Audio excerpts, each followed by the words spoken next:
পেহেলগামে জিহাদি হামলার পর পাকিস্তানের ওপর ভারত যদি সত্যি কড়া প্রত্যাঘাত করে তাহলে চীনের অবস্থান কি হবে তা নিয়ে ইতিমধ্যেই শুরু হয়ে গিয়েছে জল্পনা।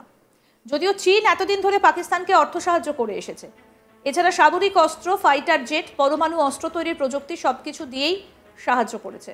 এমনকি পেহেলগামে ঘটনার পর বায়ুসেনার মহড়ার জন্য চীনই পাকিস্তানকে F-17 ফাইটার জেট পাঠিয়েছে। কিন্তু আন্তর্জাতিক সম্পর্ক বিশেষজ্ঞ শুভাশিস ব্যানার্জির মতে চীন এমন কিছু করবে না যাতে সরাসরি ভারতের স্বার্থ ক্ষুণ্ণ হয়। কারণ চীন ভালোই জানে যে বিশ্ব বাণিজ্যিক দিক দিয়ে ভারতের অবস্থান কি। ভারতের বিপুল মার্কেটের কথা মাথায় রেখেই চীন এমন কিছু করবে না যাতে ভারতের সঙ্গে কূটনৈতিক এবং বৈদেশিক সম্পর্ক ক্ষুণ্ণ হয়। তাই পাকিস্তানের পাশে দাঁড়ালেও ভারতের সঙ্গে পাকিস্তানের যুদ্ধ হলে সরাসরি তাতে সামিল হবে না চীন, এমনটাই মত আন্তর্জাতিক সম্পর্ক বিশেষজ্ঞ শুভাশিস ব্যানার্জি। এই মুহূর্তে দাঁড়িয়ে ভারতের পাশে আমেরিকা, রাশিয়া, কিন্তু চীন এখনো পর্যন্ত তাদের বক্তব্য স্পষ্ট করেনি। তারা পুরো ঘটনার তদন্ত চাইছে। চীনের সঙ্গে পাকিস্তানের বন্ধুত্ব বহুদিনের, সর্বজনবিদিত। সেই জায়গায় দাঁড়িয়ে চীন তাহলে কি করবে? পাকিস্তানের পক্ষে যাবে নাকি ভারতের পাশে দাঁড়াবে? পেহেলগামে জিহাদি হামলার পর পাকিস্তানের ওপর ভারত যদি সত্যিই কড়া প্রত্যাঘাত করে তাহলে চীনের অবস্থান কি হবে তা নিয়ে ইতিমধ্যেই শুরু হয়েছে জল্পনা। যদিও চীন এতদিন ধরে পাকিস্তানকে অর্থ সাহায্য করে এসেছে, এছাড়া সামরিক অস্ত্র, ফাইটার জেট, পরমাণু অস্ত্র তৈরির প্রযুক্তি সবকিছু দিয়েই সাহায্য করেছে। কি বলছেন আন্তর্জাতিক সম্পর্ক বিশেষজ্ঞ শুভাশিস ব্যানার্জি, শুনবো এবার।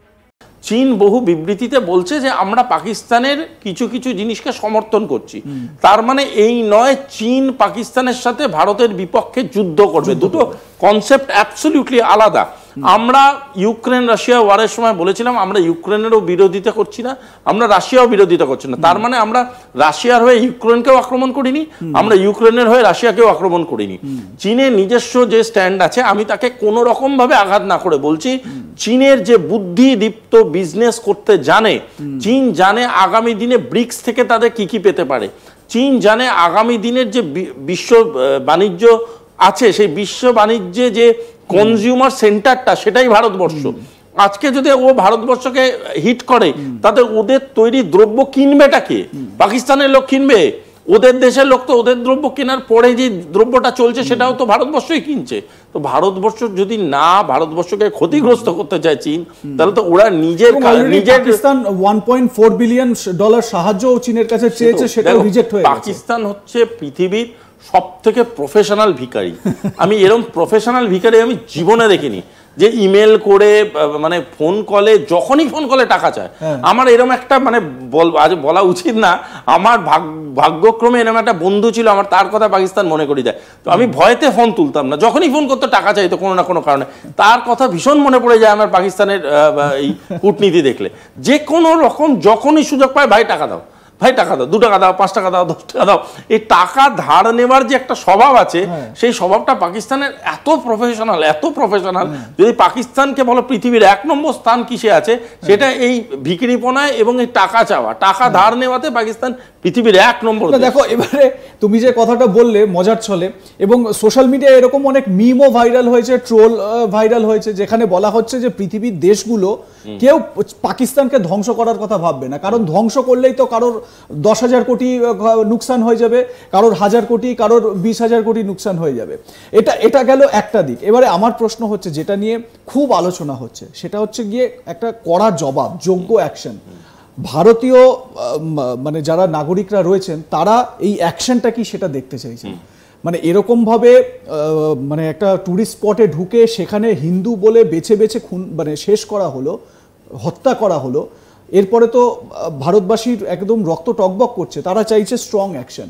এই স্ট্রং অ্যাকশন কি হতে পারে বলে, মানে অ্যাপার্ট ফ্রম দিস স্ট্র্যাটেজিক। তোমাকে আমি একটা কথা বলছি, বারবার একটা কথা বলছি, সেটা হচ্ছে স্ট্র্যাটেজি সব ভালো করে বুঝে নাও। স্ট্র্যাটেজি হচ্ছে বিয়ে বাড়ির মেনুর মাটন বলো, চিকেন বলো, ওটা হচ্ছে স্ট্র্যাটেজি। বাকি কিন্তু পান মশলা অমুক তমুক বাকি আসছে।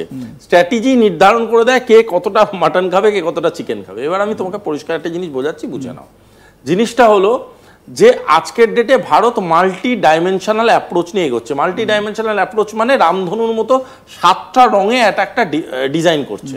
সে তার মধ্যে সব থেকে গুরুত্বপূর্ণ যে রঙগুলো এখন অবধি আমরা দেখতে পেয়েছি, তার একটা হলো এই জল যদি ইমপ্লাই হয় পাকিস্তানের মানে এন্টায়ার পপুলেশন কোন আরবিয়ান সিতে গিয়ে পড়বে তার কোনো আইডিয়া নেই। যদি সেপ্টেম্বর মাসে জল ছেড়ে দেয় জমিয়ে গোটা পাকিস্তান চলে যাবে আরবিয়ান সিতে। আর যদি এই জল শুখা করে দেয় তার আগেই পাকিস্তানের লোকই পাকিস্তানের সরকার এবং আর্মিকে পিটিয়ে মেরে ফেলবে। দুটো ঘটনা। তৃতীয় হচ্ছে পাকিস্তানের ভিতরে পাকিস্তানের ইন্টারনাল কনফ্লিক্ট যেটা বালুচিস্তানে চলছে, ওটা কিন্তু ভারত রাজনৈতিকভাবে বহুকাল ধরে একটা সাইলেন্ট সমর্থন জানিয়েছে, কারণ ওখানকার মানুষের কথা যাতে শোনা হয় এটা উচিত। এটা পৃথিবীর বহু দেশ বলেছে যে হ্যাঁ ওদের কথা শোনা উচিত। সুতরাং বালুচিস্তান এই সুযোগের সদ্ব্যবহার করবে কিনা আমরা এখনো বুঝতে পারছি না, যদিও তাতে ভারতের দেশ হিসাবে কিছু করার নেই। কিন্তু ভারত কিন্তু সবসময়ই চায় যে একটা দেশ যদি একটা অংশ যদি নিজেদের স্বাধীনতার লড়াই লড়ে, কারণ ভারত নিজেও স্বাধীনতার লড়াই লড়েছে, যদিও তার পরবর্তীকালে আমরা ফ্র্যাঙ্কেস্টাইনে তো গোষ্ঠ তৈরি করলাম, কিন্তু তারাও যেন বালুচিস্তানও নিজের স্বাধীনতাটা এক না এক সময় পায়। দ্বিতীয় কথা হচ্ছে আফগানিস্তান পাকিস্তান বর্ডার লাইনে যেটা চলছে তার যে কি এফেক্ট সেটা ওদের ওই সার্কাস মাস্টার মুনিরকে জিজ্ঞেস করা উচিত। মুনিরের লোকরা এমন একটা পরিস্থিতিতে দাঁড়িয়ে আছে, বালুচিস্তানের একটা টেরিটোরিয়াল বডি মানে টেরিটোরিয়াল ইনসার্জেন্ট গ্রুপ তারা একটা ট্রেনকে ধরলো, সেই ট্রেনটাকে হাইজ্যাক করলো, সেটাকে ছাড়াতে গিয়ে গোটা মানে পপুলেশনকে শেষ করে দিল ট্রেনের। তারা বড় বড় কথা এইখান থেকে ওখানে ট্যাঙ্ক নিয়ে যাচ্ছে, এখান থেকে ওইখানে মুভমেন্ট করছে, অমুক মেরে দেবো। ওদের রেলমন্ত্রী বসে বলছে অ্যাটম বোম মেরে দেবো। নিউক্লিয়ার অ্যাপ্লিকেশন আর অ্যাটম বোমের অ্যাপ্লিকেশনে পার্থক্যই বোঝে না। অ্যাটমিক বোম মেরে দেবো, হোয়াট ডাজ ইট মিন? আগে নামটা তো ঠিক করে জানুন, অ্যাটাকটা পরে করবেন না। কোনটা চকলেট বোম আর কোনটা কালীপটকা সেটা তো জানুন, সেটাই তো জানেন না মশাই। দ্বিতীয় আমি আরো কথা বলছি, তুমি শুনে নাও।